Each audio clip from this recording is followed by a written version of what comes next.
O Senhor esteja convosco. Ele está no meio de nós. Proclamação do Evangelho de Jesus Cristo segundo João. Glória a vós, Senhor.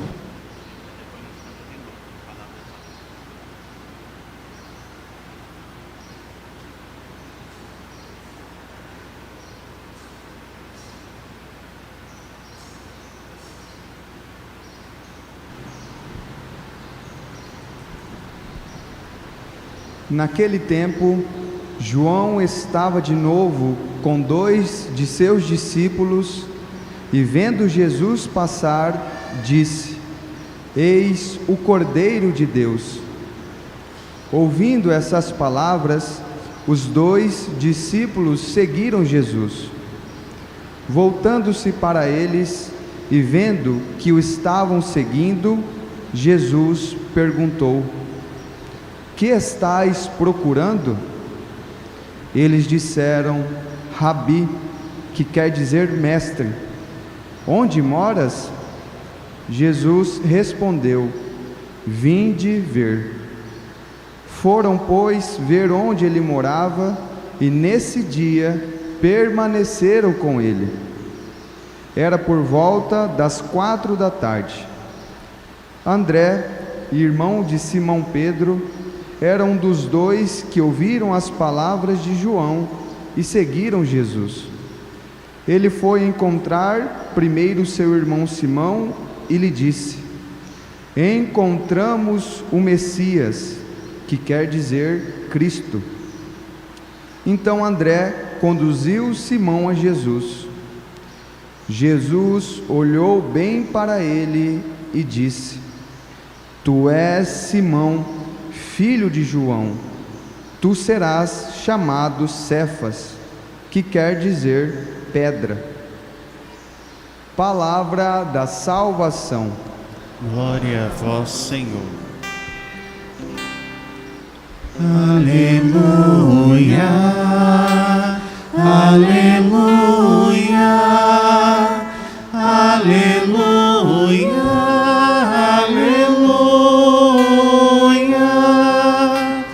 aleluia, aleluia, aleluia,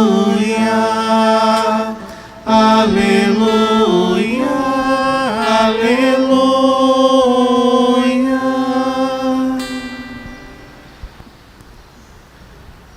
Meus queridos irmãos e irmãs, o Evangelho de hoje, assim como a primeira leitura, nos ensinam que nós precisamos estar prontos, precisamos estar disponíveis para servir a Deus e para ouvir a sua palavra.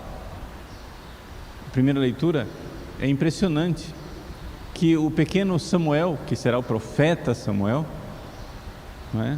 Ouve a voz de Deus durante a noite, e a leitura nos descreve que ele, embora estivesse no meio da noite, ou seja, no momento do sono mais profundo,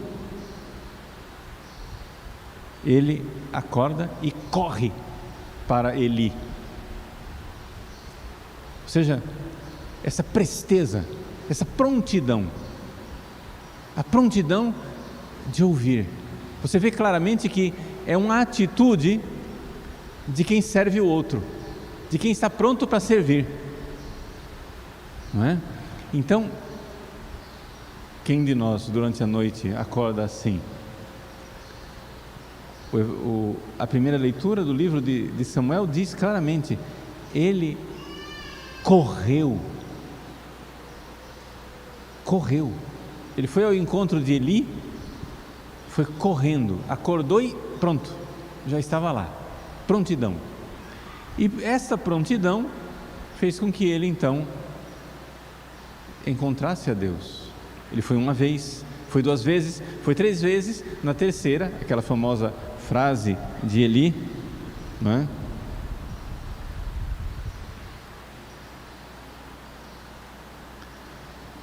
A terceira vez, aquela famosa frase de Eli: fala, Senhor, que teu servo escuta. É isso que você tem que responder, é isso que você tem que dizer para Deus. Fala que teu servo escuta. O Evangelho é a mesma coisa. André e João, aqui no início do Evangelho, eles são discípulos de João Batista.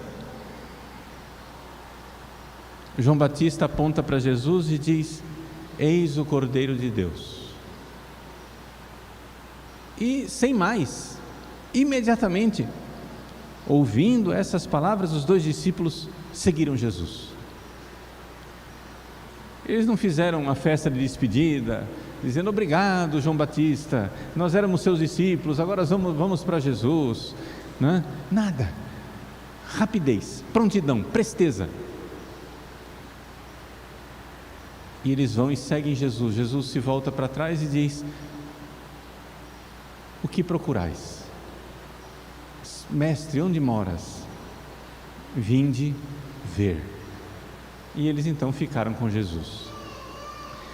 Vejam, essa prontidão para ouvir a palavra de Deus, ela tem um nome técnico, que vocês já ouviram muitas vezes, mas nunca ninguém talvez tenha definido para vocês. Essa prontidão para ouvir a palavra de Deus, prontidão para servir a Deus, prontidão para estar à disposição de Deus, chama-se devoção. Isso é um termo técnico. Eu sei que a gente usa a palavra devoção para outras coisas, né? Eu sou devoto de Nossa Senhora Aparecida, ou então eu faço uma devoção que é rezar o terço todos os dias. Mas, tecnicamente falando, devoção é uma virtude, uma atitude interior de quem está pronto para servir a Deus. E o que é o contrário da devoção? O contrário da devoção é a tibieza. O tíbio, você diz: vamos rezar? Vai começando lá, eu já chego. Ou seja, aquela lerdeza, aquela preguiça para servir a Deus, não reage imediatamente. Então, quando a pessoa é tíbia, a palavra tíbio quer dizer morno, é aquela pessoa que nem é fria, porque está no pecado. O pecador, ele não é tíbio. Quem está no pecado mortal, habitualmente em pecado mortal, não é tíbio, ele é desanimado para rezar também. Ele também não gosta das coisas de Deus, não gosta de servir a Deus, mas por outra razão, porque ele está vivendo constantemente em pecado mortal. Esse é um frio. Quem é devoto é quente, quer servir a Deus, tem aquela prontidão, aquela presteza para servir a Deus. Já o tíbio não, o tíbio é morno, ele nem está abraçado com o pecado mortal e nem está naquele fogo, naquele ardor interior para servir a Deus, para amar a Deus. Ele está morno. Então o tíbio vai rezar e a oração é arrastada. O tíbio vai fazer os seus deveres, suas devoções, faz por obrigação, faz sem ânimo, não é? Faz sem aquela presteza e prontidão da pessoa que é devota. Então, como é que uma pessoa termina tíbia? Vamos tentar enxergar isso, porque se a gente enxergar como é que a tibieza se enraiza na nossa alma, nós vamos saber como tirar a tibieza. A tibieza, ela entra na alma de uma pessoa, essa preguiça de servir a Deus, esse desânimo de servir a Deus, essa tristeza quando falam: vamos rezar. É a pessoa que está em estado de graça, habitualmente, pode ser que ela caia em pecado mortal de vez em quando, mas habitualmente está em estado de graça, não está cometendo pecados mortais, mas comete pecados veniais com 3 características. Se não tiver essas 3 características, não é isso que nós estamos procurando. Então vamos aprender as 3 características desse pecado venial. O pecado venial é verdadeiramente, número 1, consentido. Número 2, ele é habitual. E número 3, essa característica mais importante, você não está lutando contra ele. Com sentido habitual e sem luta. Você fez um tratado de paz com o pecado venial, porque você disse assim: esse pecado não vai me levar para o inferno, então eu vou carregá-lo para sempre, eu vou cometer esse pecado sempre, já que não vai me levar para o inferno. Isto, gente, esta atitude suga as forças da alma e faz com que a pessoa perca a devoção. Ela vai se arrastando, se arrastando, se arrastando, até que finalmente a maioria cai outra vez no pecado mortal e pronto, aí deixa de ser tíbio e vira pecadora, né? Então a tibieza, ela tem um perigo bastante grande, além de atravancar, além de atrapalhar, de emperrar o nosso crescimento para a vida de santidade. Então, vamos ver as 3 características que eu falei. Número 1, o pecado venial é consentido. Veja, é quase redundância dizer que é um pecado consentido, porque pecado é consentido. Se ele não é consentido, ele não é pecado, ele é uma imperfeição, é uma coisa, é uma desordem. Eu vou dar um exemplo para vocês entenderem, sair da teoria. Você está no trânsito, dirigindo, e acontece alguma coisa lá no trânsito que irrita você. Surge aquela impaciência, aquela irritação, porque alguém fez uma barbeiragem no trânsito. Se acontecer que você ficou irritado na hora, eu estou falando só de uma simples irritação, não estou dizendo de você jogar maldição em cima do outro, praguejar, nada disso, desejar o mal, que morra seu desgraçado, isso aí já é uma coisa mais grave. Estou pegando uma coisa simples, corriqueira na maior parte das pessoas. Você está no trânsito e você fica irritado. O que é que acontece? Você se irritou e aí, de repente, meia hora depois, você olha para trás,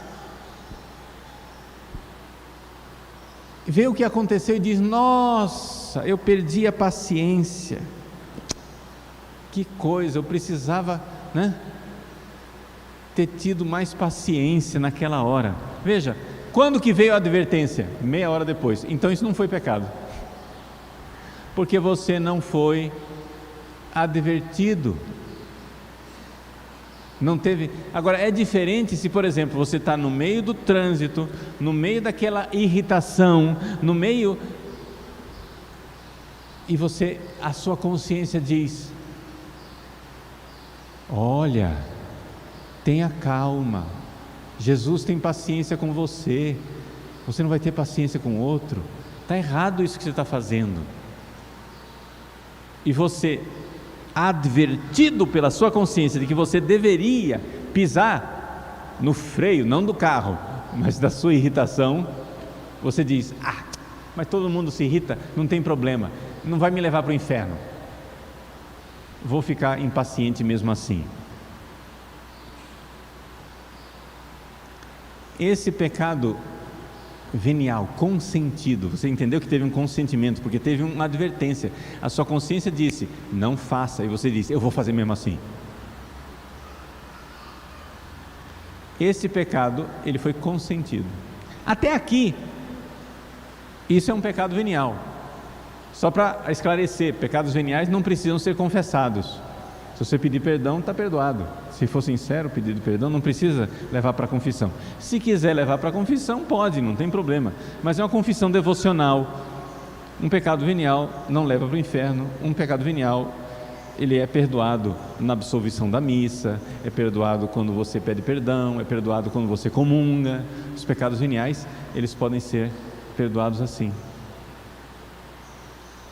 Só que, se você cometer esse pecado venial, consciente e advertido, até aqui isso não cria tibieza. Só isso não. São 3 coisas. Faltar uma delas, não vai acontecer a tibieza. Segunda coisa, o pecado tem que ser consentido, número 1, nós já vimos, mas ele tem que ser habitual. Ou seja, você tem que costumeiramente cometer esse pecado.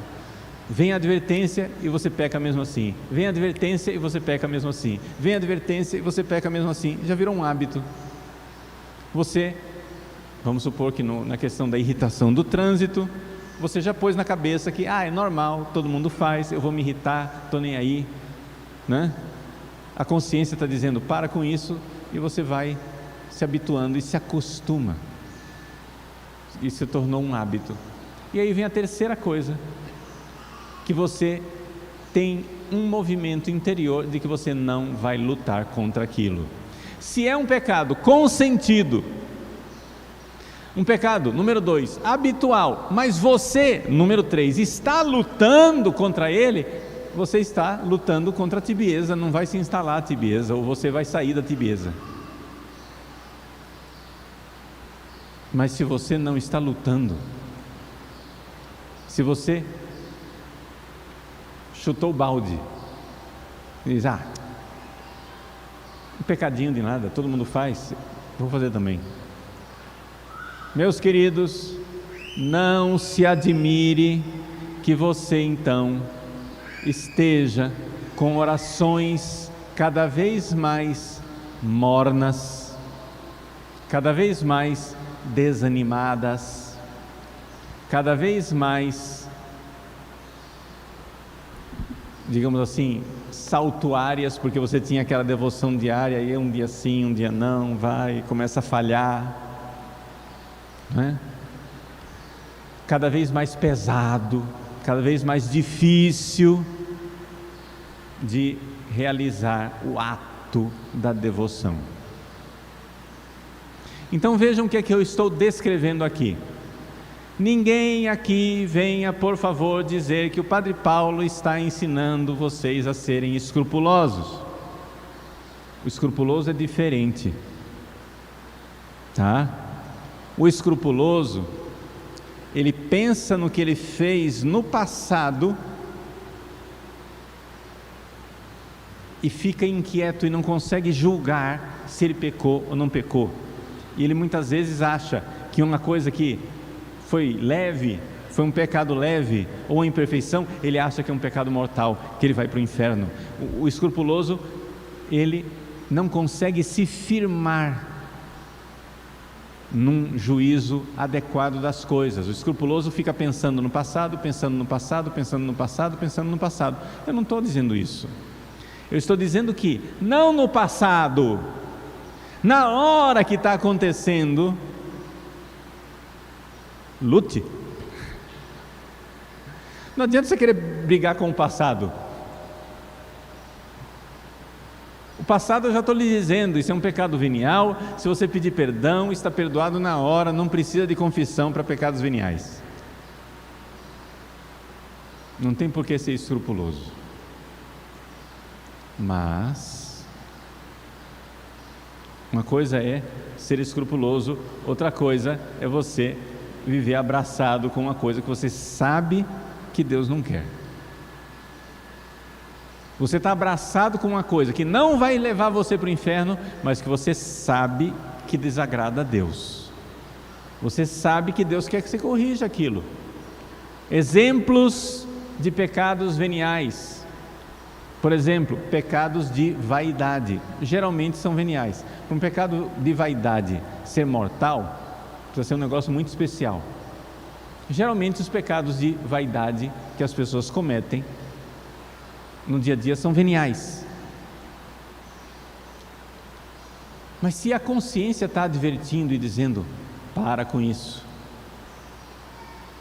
Vamos supor, eu estou aqui fazendo uma homilia, como eu estou fazendo agora. Não está acontecendo isso, mas é para ter um exemplo. E aí, de repente, eu vejo que as pessoas estão atentas ao que eu estou falando, que as pessoas estão tendo fruto, e aí vem aquela sugestãozinha interior. Padre Paulo Ricardo, você é um gênio, você é um pregador maravilhoso, você converte as pessoas. Se vier esse movimento de vaidade, e a minha consciência advertir, dizer, opa, isso é vaidade, e eu dizer, eu não tenho problema, eu sou maravilhoso mesmo. Se eu fizer uma estupidez dessa, eu estou cometendo um pecado, porque eu fui advertido. Mas é um pecado venial, porque a vaidade, ao contrário do orgulho é outra coisa, mas a vaidade em si, geralmente é uma vaidadezinha, é simplesmente aquele contentamentozinho sensual de dizer, nossa, como eu sou maravilhoso. Se isso é advertido e consentido, é um pecado venial. Gula. A gula geralmente é um pecado venial. Para a gula ser pecado mortal, precisa ser um negócio que prejudique muito a sua saúde, conscientemente, uma coisa assim bem...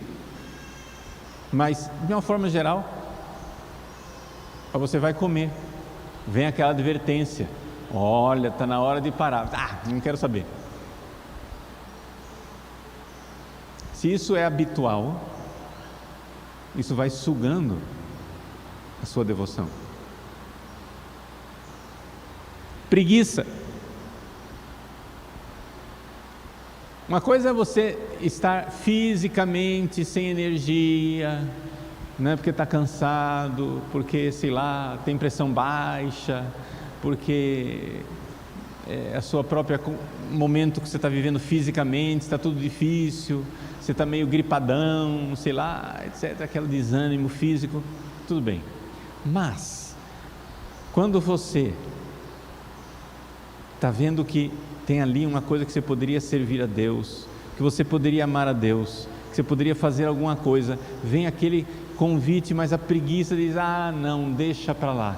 A sua consciência adverte e diz, olha, a preguiça. E você diz, mas não vai me levar para o inferno. E a preguiça vai tomando conta como um hábito, e você fez pazes com a preguiça, e isso acaba com a sua devoção. E assim por diante, os pecados veniais que vão sendo instalados corriqueiramente, habitualmente. Você já fez um tratado de paz, você disse para você, eu vou lutar contra os pecados mortais, mas os pecados veniais eu não vou lutar coisa nenhuma. Isto causa tibieza, essa é a raiz da tibieza.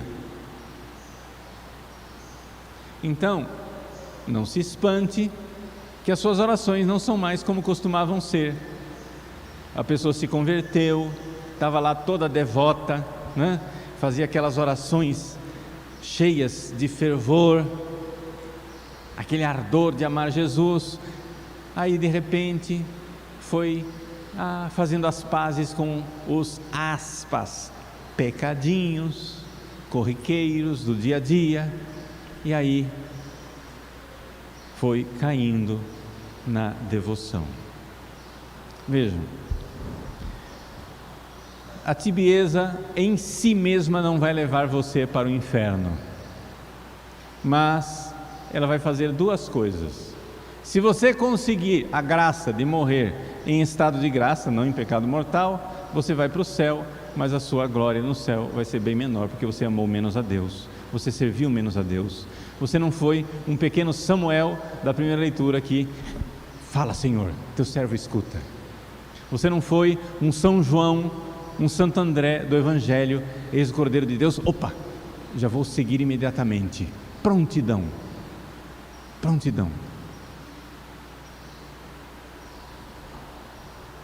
Então, quem ama menos, não é? Termina tendo menos comunhão com Deus, no sentido de vai no céu ter aquela alegria menos profunda do que um amor, uma pessoa que amou a Deus de coração pleno, generosamente, prontamente. A segunda coisa que a tibieza pode fazer é que coloca você em risco de perder a sua alma, porque um abismo invoca outro abismo, você vai perdendo o nível, daqui a pouco você está tão fraco espiritualmente que vem a sugestão do pecado mortal. Aí você consente, porque está fraco. Foi se abraçando com o pecado venial, se abraçando. Então, se existe uma coisa verdadeira, é essa, que um pecado mortal, gente, não aparece do nada como um relâmpago que surge num céu sem nuvens. Seria uma coisa muito estranha, um relâmpago num céu sem nuvens, não é? Mas um pecado mortal é precedido de centenas de pecados veniais que foram minando as forças da pessoa e que foram arrefecendo a sua devoção e que foram predispondo para cometer aquele pecado mortal, né? Por exemplo, a pessoa começa não querendo rezar as devoções que não são obrigatórias e termina um belo dia, vem uma sugestão: não vou à missa no domingo, pronto, e termina não indo. E aquilo lá que antes, para a pessoa faltar uma missa no domingo, era um negócio dramático, mas não precisa ir. Então, vamos pedir a Deus, nosso Senhor, nessa Santa Missa, que Ele nos dê a graça de sermos devotos, almas devotas, prontas, almas como do pequeno Samuel, almas como de São João e de Santo André, almas prontas para ouvir a Deus. Fala, Senhor, teu servo escuta. Ter aquele coração disposto à mínima sugestão de Deus, nós já estamos lá. Como o Salmo que diz: como o escravo que tem os olhos fixos na mão do seu Senhor, como a escrava que tem os olhos fixos na mão da sua senhora. Você está esperando o mínimo movimento, a mínima indicação do seu Senhor para dizer: fulano, opa, já estou lá. Já sai correndo e já serve, já sai correndo e já está disposto para a vontade de Deus. Deus falou, então não vou negar isso a Ele. Deus pediu, eis-me aqui, estou pronto, presto sum, presteza, estou pronto, estou à disposição. Vamos pedir isso a Deus nosso Senhor. Vamos pedir esta alma disposta. No livro de Reis, quando Salomão faz aquela sua oração pedindo a sabedoria, ele pede a Deus um coração ouvinte. Lev Shomea. Lev Shomea em hebraico quer dizer isso, um coração que ouve. Um coração que ouve a Deus. Shema Israel, ouve Israel. Shomea, ouvinte. Aquele coração de discípulo, aquele coração de servo, aquele coração de que está pronto para ouvir a vontade de Deus e fazê-la com devoção.